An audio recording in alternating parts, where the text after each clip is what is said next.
अस्सलाम वालेकुम फ्रेंड्स, नाम है तोकीर। तोकीर नाम के मायने हैं इज़्ज़त और वक़ार। नाम है साजिद। साजिद नाम के मायने हैं सजदा करने वाला।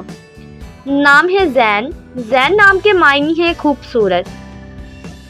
नाम है वकील। वकील नाम के मायने हैं साथ देने वाला।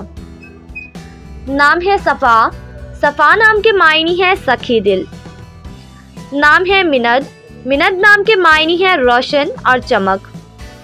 नाम है अदनान। अदनान नाम के मायने हैं जन्नत में रहने वाला। नाम है मिनहाज। मायने है कशादा रास्ता। नाम है रेबाल। रेबाल नाम के मायने हैं शेर दिल। नाम है फहमान। फहमान नाम के मायने हैं इज़्ज़तदार। नाम है फरान। मायने है मक्का के करीब एक पहाड़। नाम है जिलाद। जिलाद नाम के मायने है खुशी देने वाला।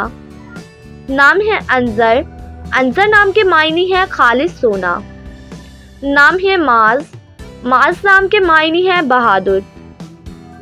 नाम है राफे। राफे नाम के मायने है दर्जा बुलंद करने वाला। नाम है आकिफ। आकिफ नाम के मायने है इत्तिकाफ करने वाला। नाम है हारिब। हारिब नाम के मायने है तेज रफ्तार। नाम है सारिम। सारिम नाम के मायने है बहादुर और दलेर। नाम है मोइद। मायने है दोहराने वाला। नाम है उमैल। उमैल नाम के मायने है जफाकश और मेहनती।